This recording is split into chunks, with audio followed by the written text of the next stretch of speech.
Faith, since we Kenyans are already on our feet, safeguarding what was left for us by our ancestors.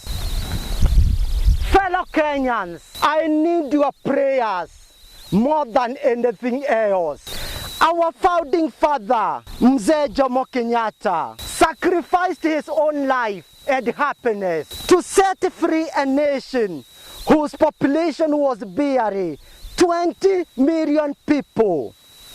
In a nation whose population is now 40 plus million people, we are all quiet as our own president and his deputy are being dragged and stripped naked so as to, with the hope of snatching them from our midst. I personally has decided never to be cowed, even if all the Western nations were to rise against me. I promise you, soon I am going to step in Netherlands.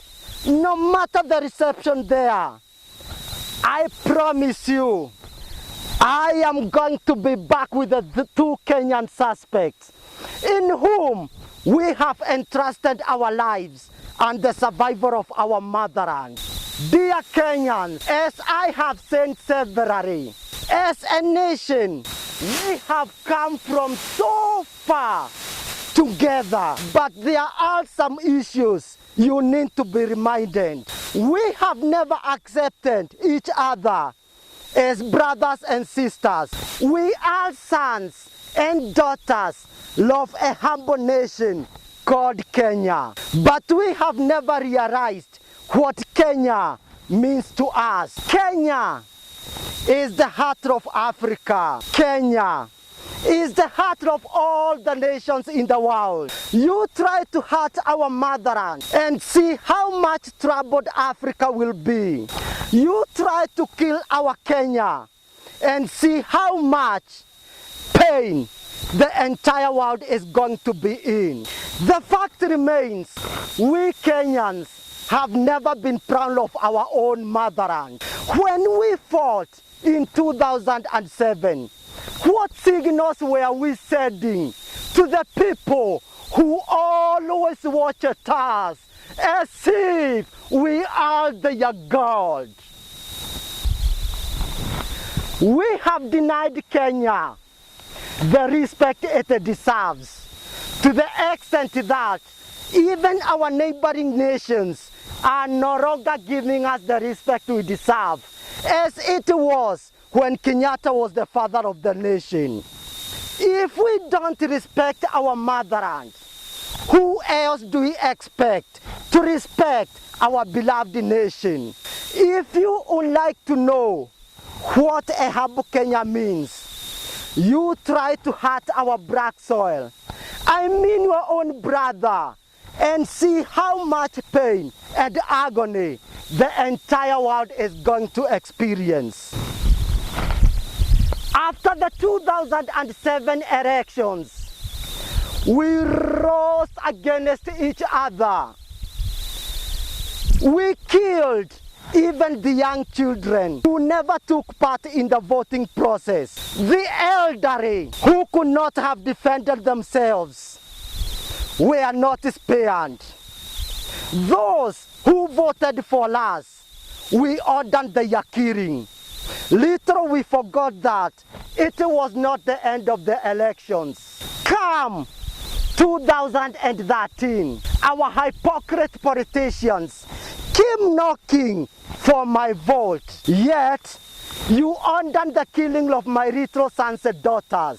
You came on seeking for my sympathy. Yet, you ordered my innocent parents to be burnt to death in a church where they had taken refuge. You came on telling me to stop being tribal and be considerate since my vote counts.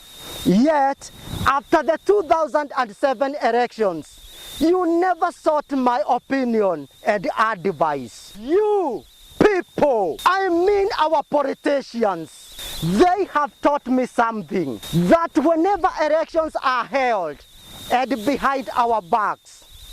Nobody cares whether I am sick or denied treatment at our public hospitals. Nobody cares whether I have eaten or starved to death. You know why?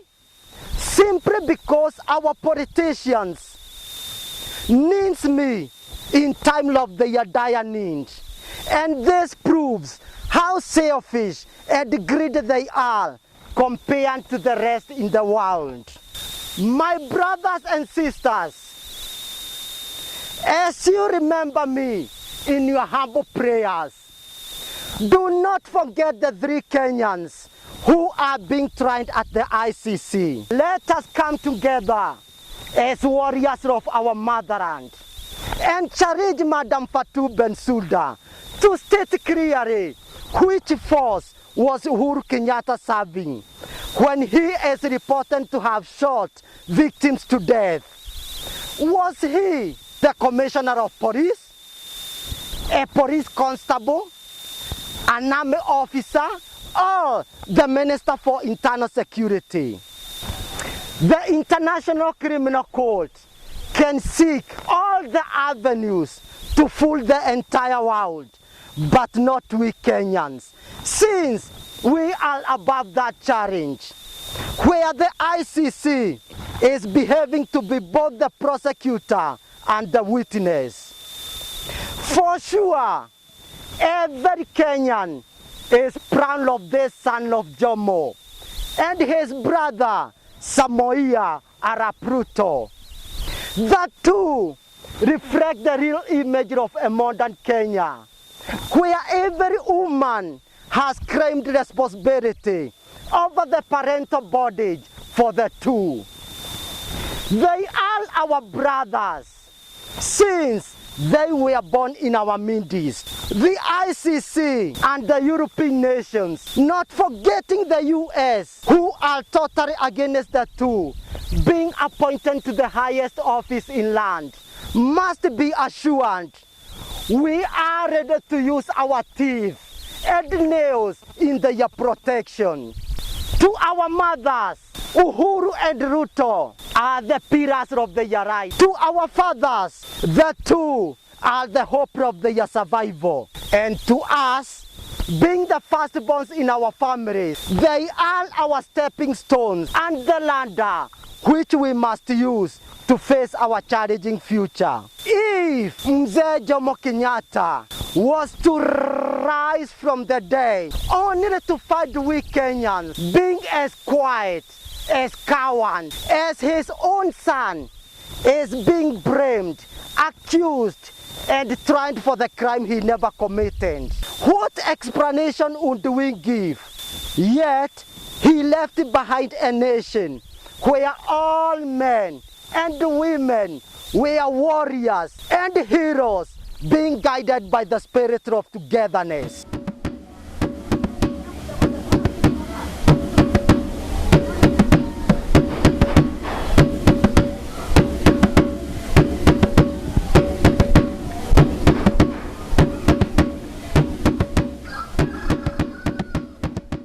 Our history will always remain intact.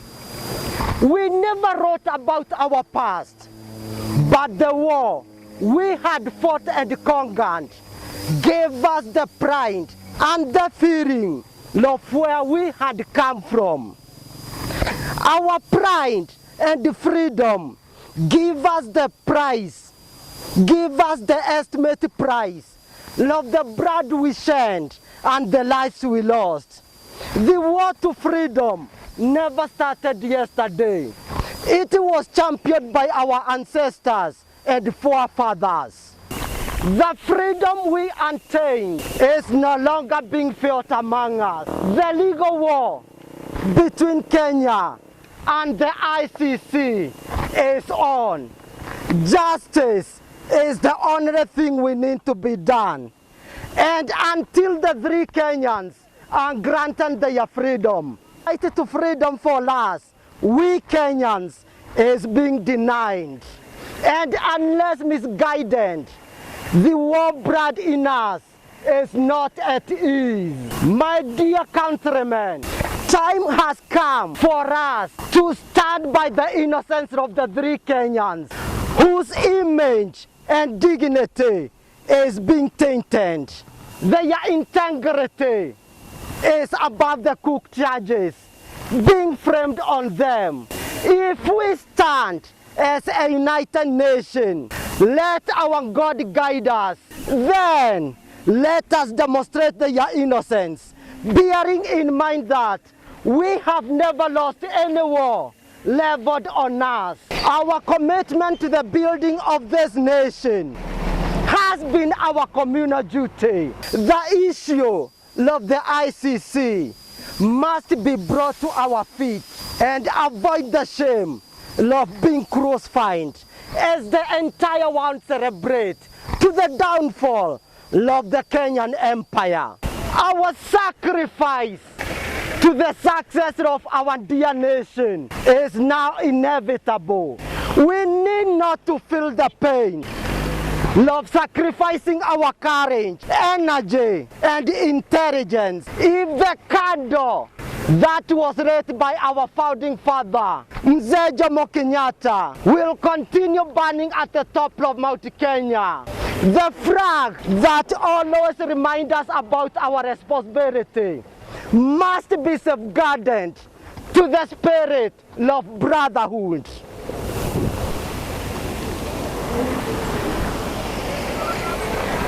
My dear brothers and sisters, as I bid you farewell for a journey whose dangers is not known to me, I have several requests to make as per my findings. If the ICC would like to succeed, then the three Kenyans must be set free. Madam Fatou Bensouda must consider basing her case on what I have to provide. According to my investigation, I must be considered both as a witness as well as a suspect. Before they think of any other Kenyan being enjoined in this case, first I must be grilled, since I have some information which no any other Kenyan can provide. If I am handled in the best way and treated like a friend of the court, going by the fact that I am not as cheap as the ICC may think, the crucial evidence that I have and not in the custody of Fatou Bensouda may give the international court a chase for their money, since they will have to dig deeper into their pockets, and at the end of the day, more than that Kenyans will be serving jail term in their prison.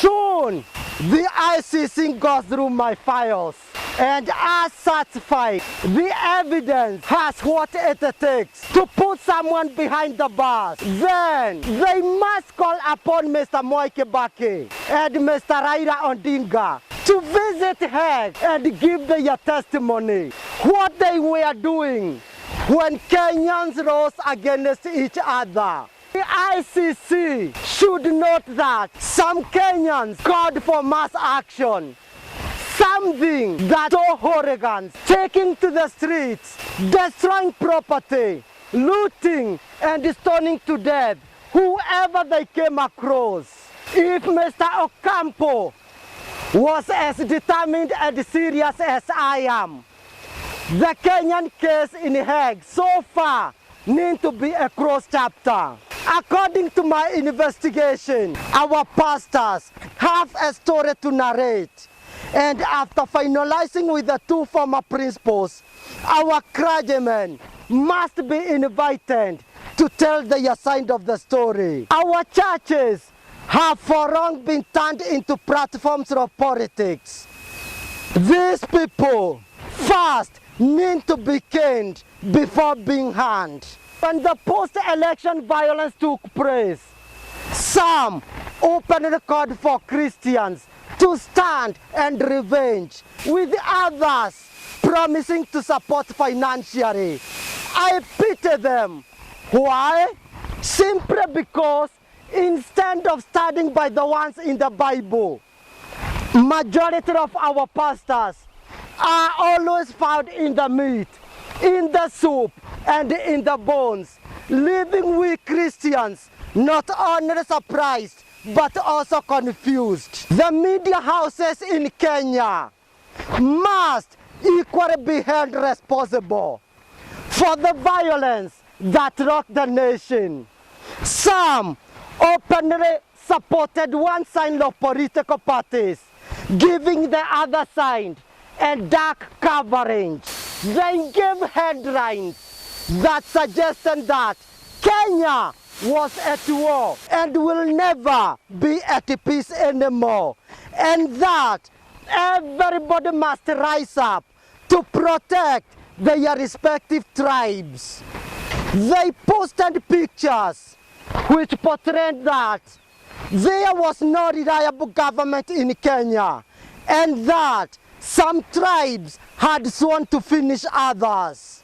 They gave news post questions which suggested that foreigners were used to meddle in our elections. For instance, was Kibaki democratically elected by Kenyans? Jesus, give your opinion. Are you sure Kibaki won the elections? Oh my God. Give your opinion. Should the Electoral Commission of Kenya be held responsible for the violence that rocked the nation? Why? Yet, they never called for mass actions on our streets and civil disobedience. Do you have any trust in our electoral body? If we don't trust our own electoral bodies, whose else are we going to trust? Tiny issues were blown out of proportion. Information which needed to be kept out of the public knowledge was reported and repeated severally, putting the nation